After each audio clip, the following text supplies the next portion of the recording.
Hi හෙලෝජනේ YouTube channel එකට ඔයගොල්ලන්ව ආදරෙන් පිළිගන්නවා. සිංගප්පූරුවට ජොබ් එකක් කරන්න බලාපොරොත්තුෙන් ඉන්න කෙනෙක්ට අද vlog එක වැදගත් වෙයි කියලා හිතනවා.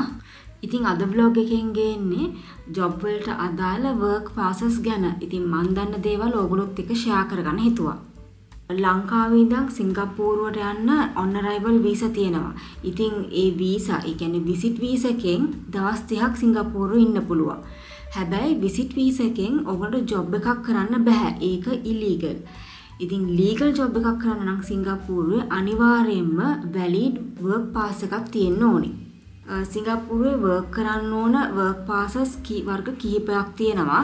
ඒකෙන් අද මම කතා කරන්නේ employment pass, S pass, work permit කියන වර්ක් පාස් තුන ගැන. වර්ක් පාස් එකට තියෙන කන්ඩිෂන් කාලෙන් කාලට වෙනස් වෙනවා. 2023 සැප්තැම්බර් 1 වෙනිදා ඉඳන් මේ වර්ක් පාස් එකට තියෙන කන්ඩිෂන් ආපහු අලුත් වුණා. මේ දේවල් වලට අදාළ තොරතුරු MOM වෙබ්සයිට් එකෙන් ඔයගොල්ලන්ට බලා ගන්න පුළුවන්. MOM වෙබ්සයිට් එකේ ලින්ක් එක මම පල්ලෙහා ඩිස්ක්‍රිප්ෂන් බොක්ස් එකේ දාන්නම්. MOM කියන්නේ Ministry of Manpower කියන එක.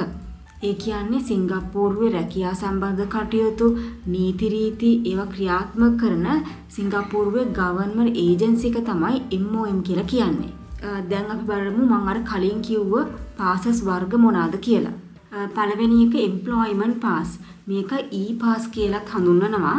ෆොරිනර් කෙනෙක්ට ප්‍රොෆෙෂනල් ජොබ් එකක් කරන්න. ඒ කියන්නේ මැනේජර්ස්, එක්සිකියුටිව් ලෙවල් කියන ස්කිල් වර්කර්ස්ලට සිංගප්පූරුවෙන් ජොබ් කරන්න පර්මිෂන් දීලා තියෙන්නේ E-පාස් එකෙන්. E-පාස් එකට එලිජිබල් වෙන්න ස්ටේජ් දෙකක් කම්ප්ලීට් කරන්න ඕනේ. පළවෙනි එක තමයි EB qualifying salary එක. E-පාස් එකක් ගන්න අවම salary එක සිංගප්පූරු ඩොලර් 5000ක් තියෙන්න ඕනේ. ඒ කියන්නේ salary එක සිංගප්පූරු ඩොලර් 5000ට වැඩි වුණොත් තමයි E-පාස් එකක් ලැබෙන්නේ. මේ මම කියන්නේ ෆයිනෑන්ෂල් සර්විස් වල ඉන්න අයගේ ඒවා නෙමේ අනිත් ඒවා. ෆයිනෑන්ෂල් සර්විස් වල ඉන්න කට්ටියගේ සැලරි එක අවම සැලරි එක සිංගප්පූරු වල 5500ක් වෙන්න ඕනේ E-පාස් එකක් ගන්න. මම මේ කියපු සැලරිස් වයස එක්ක වෙනස් වෙනවා. ඒ වයස එක්ක වෙනස් වෙන්නේ කොහොමද කියන එක MOM වෙබ්සයිට් එකේ ඔයගොල්ලෝ බලා ගන්න පුළුවන්. උදාහරණයක් විදියට අවුරුදු 30ක කෙනෙක්ට EP qualifying salary එක වෙන්නේ සිංගප්පූරු ඩොලර් 6750යි. දෙවෙනි ස්ටේජ් එක වෙන්නේ complementary assessment framework එක. මේකට COMPASS කියලාත් කියනවා. කලින් COMPASS කියලා එකක් තිබුණ නැහැ. මේක වැලිඩ් වෙන්නේ 2023 සැප්තැම්බර් 1 වෙනිදාන් පස්සේ. ඉතින් COMPASS එක කියන්නේ point based system එකක්. COMPASS එක පාස් වෙන්න points 40ක් ගන්න ඕනේ. ඉතින් මේ points 40 ගත්තට වැඩක් නැහැ. පළවෙනි ස්ටේජ් එක කියන්නේ පළවෙනි ක්‍රයිටීරියා එක EP qualifying salary එක නැත්තම්. මේ COMPASS එකට points qualification වලිනුයි job එකට ගන්න firm එක අනුව points add වෙනවා. මේ points දෙන්න ක්‍රයිටීරියා 4ක් තියෙනවා. ඉන්ඩිවිජුවල් ක්‍රයිටීරියා 2කුයි firm එක පැත්තෙන් ක්‍රයිටීරියා 2කුයි තියෙනවා. කැන්ඩිඩේට්ගේ පැත්තෙන් ගත්තොත් පළවෙනි ක්‍රයිටීරියා එක තමයි සැලරි එක. මේකෙදි වෙන්නේ සිංගප්පූරුවේ ඉන්න ලෝකල් PMET අයගේ සැලරි එකත් එක්ක කැන්ඩිඩේට්ගේ සැලරි එක කම්පෙයාර් වෙනවා. ලෝකල් PMET කියලා කියන්නේ professional managers executives and technicians කියන එක. කැන්ඩිඩේට්ගේ පැත්තෙන් තියෙන දෙවෙනි ක්‍රයිටීරියා එක තමයි qualifications. මේකෙදි බලන්නේ education qualification, degree ගත්ත university එක, rankings, එතකොට professional qualification මේ වගේ දේවල්. තව දෙයක් තමයි degree equivalent qualification නැති එක්කෙනෙක්ට වුණත් ක්‍රයිටීරියා වලින් අවම points 40ක් ගන්න පුළුවන් නම් COMPASS එක පාස් වෙන්න පුළුවන්. ෆර්ම් එක පැත්තෙන් තියෙන ක්‍රයිටීරියා වල පළවෙනි එක තමයි ඩයිවර්සිටි.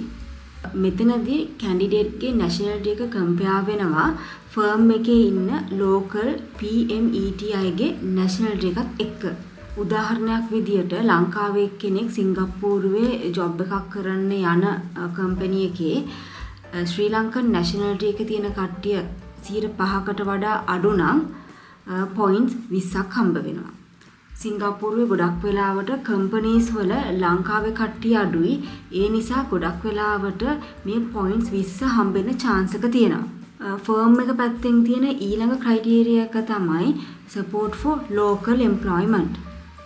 මෙතනදි වෙන්නේ කම්පැනි එකේ ඉන්න ලෝකල් PMET ලගේ percentage එකත් එක්ක තමයි points ලැබෙන්නේ.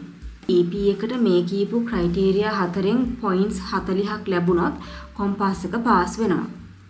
හරි ඊළඟට අපි බලමු S පාස් එකක් කියන්නේ මොකක්ද කියලා.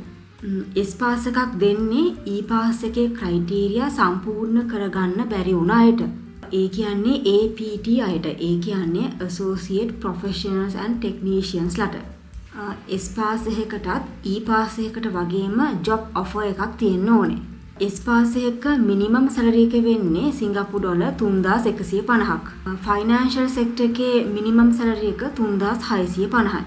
මේ rates 2025 සැප්තැම්බර් මාසෙදි වෙනස් වෙනවා. S පාස් එකක් දෙන්න company එකකට card එකක් තියෙනවා. S පාස් සහ E පාස් කියන දෙකම අවුරුදු 2ක කාලයකට තමයි දෙන්නේ. ඊට පස්සේ ඒක renew කරගන්න ඕනේ.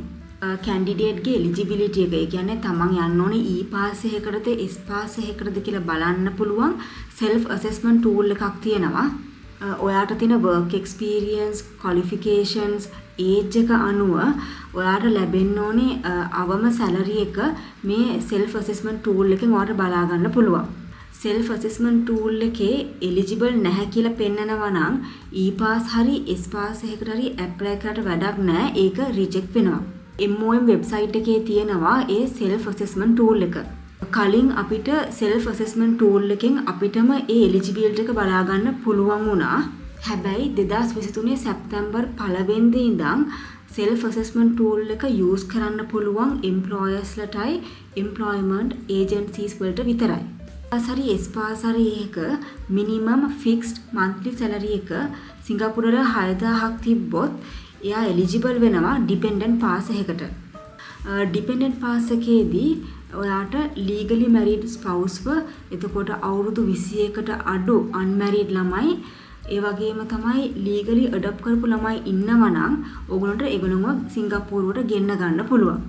employerට හරි agency එකට හරි පුළුවන් E pass හරි S pass හරි application එකත් එක්කම dependent pass application එකත් submit කරන්න. හැබැයි dependent pass application එක වෙනම submit කරන්නත් පුළුවන්. dependent pass holders ලට සිංගප්පූරුවේ dependent pass එකෙන් legally work කරන්න බෑ. ඊළඟ pass එක තමයි work permit. මේ pass එකෙන් තමයි domestic worker කෙනෙක් විදියට සිංගප්පූරුවට එන්නේ. ඒ කියන්නේ domestic helpers ලා විදියට එන foreigners ලා. මෙතනදී employer සහ helper කියන දෙන්නගෙම eligibility criteria සම්පූර්ණ වෙන්න ඕනේ. මේ pass එකට ගන්නේ gender එක තමයි female. ඒ වගේම තමයි helper ගේ වයස work permit application එක දාන වෙලාවේ අවුරුදු 23ත් 50ත් අතර වෙන්න ඕනේ. helper ගේ වයස අවුරුදු 50 හරි 50ට වැඩි නම් හරි work permit එක renew කරන්න පුළුවන් වෙන්නේ අවුරුදු 60 වෙනකන් විතරයි. helper කෙනෙක් විදිහට සිංගප්පූරුවට එන්න පුළුවන් රටවල් කිහිපයක් තියෙනවා. ඒ අතර බංග්ලාදේශ්, ශ්‍රී ලංකා, ඉන්දියා, මියන්මාර්, පිලිපීන්ස් මේ වගේ රටවල් කිහිපයක් තියෙනවා. education එක ගත්තොත් minimum 8 years formal education එක තියෙන්න ඕනේ. ඒ වගේම පිළිගත්ත certificate එකක් තියෙන්නත් ඕනේ. work permit එකත් අවුරුදු 2ක කාලයකට තමයි දෙන්නේ.